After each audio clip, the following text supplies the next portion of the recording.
principal axis from which a beam of light rays initially parallel to the axis appears to diverge after being reflected from the convex mirror.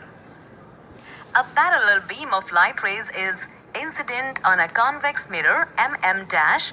Each ray of light is reflected by the convex mirror and the reflected rays diverge spread out from the mirror surface.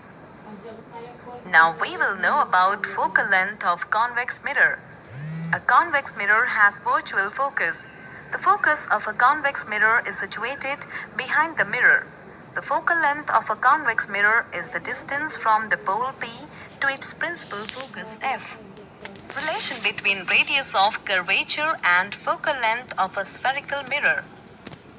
For a spherical mirror having small aperture, the principal focus F lies exactly midway between the pole P and center of curvature C.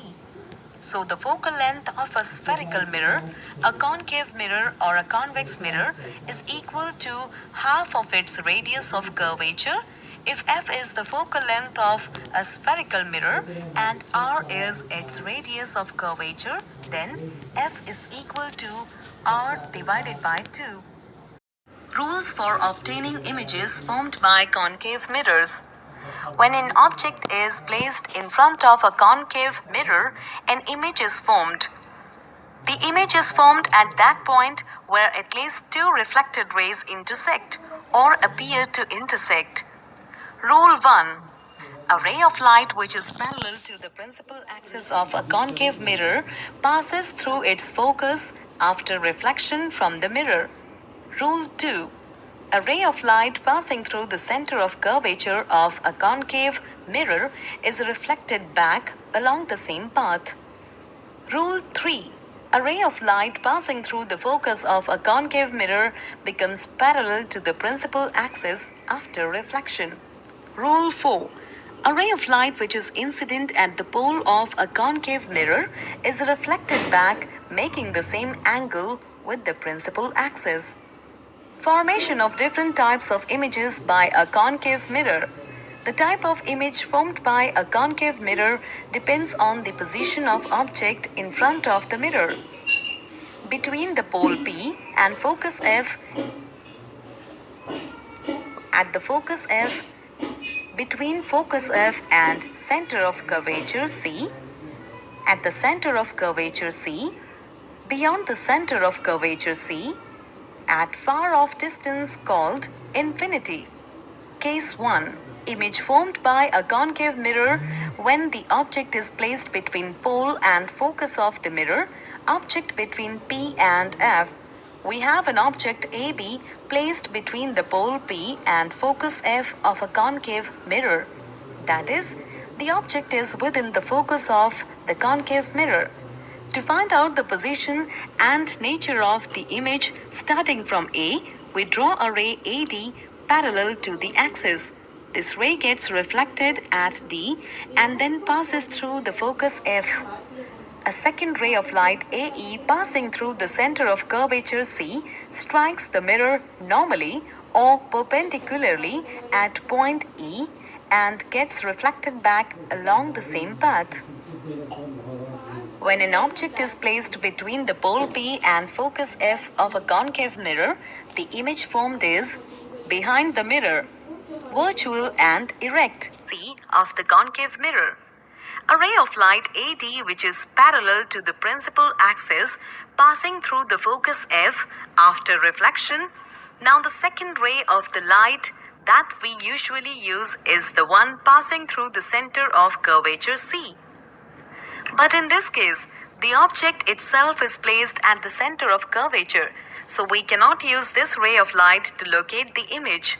Here we will use rule number 3 of image formation, which says that a ray of light passing through the focus of a concave mirror becomes parallel to the principal axis after reflection.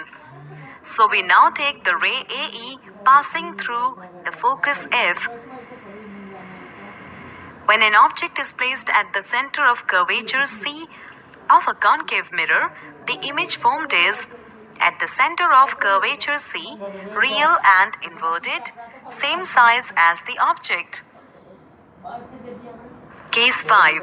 When the object is beyond the center of curvature of the concave mirror, object beyond C, the object AB has been placed beyond the center of curvature C of the concave mirror. A ray of light AD, which is parallel to the principal axis, passes through the focus F after reflection.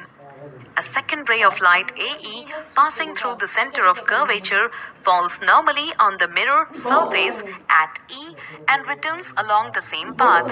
The two reflected rays intersect at A dash.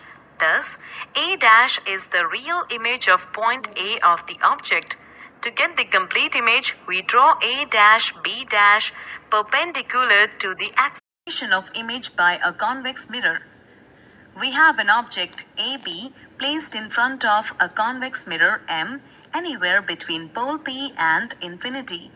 A ray of light AD parallel to the principal axis of the convex mirror strikes the mirror at point D.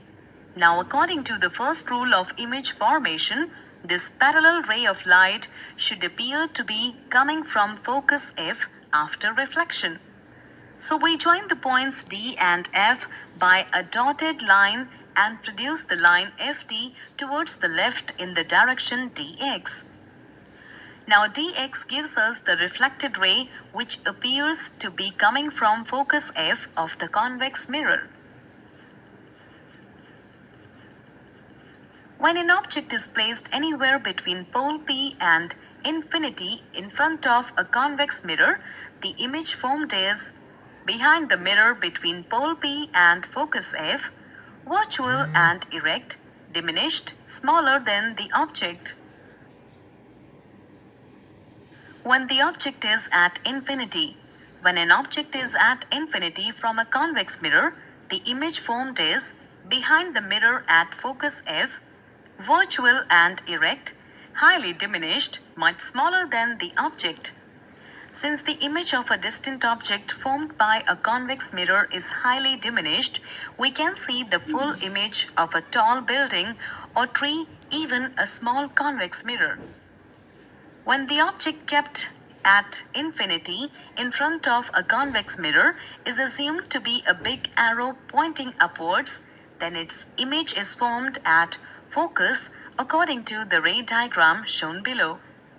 However, if the object kept at infinity in front of a convex mirror is round in shape, then its image is formed at the focus according to the ray.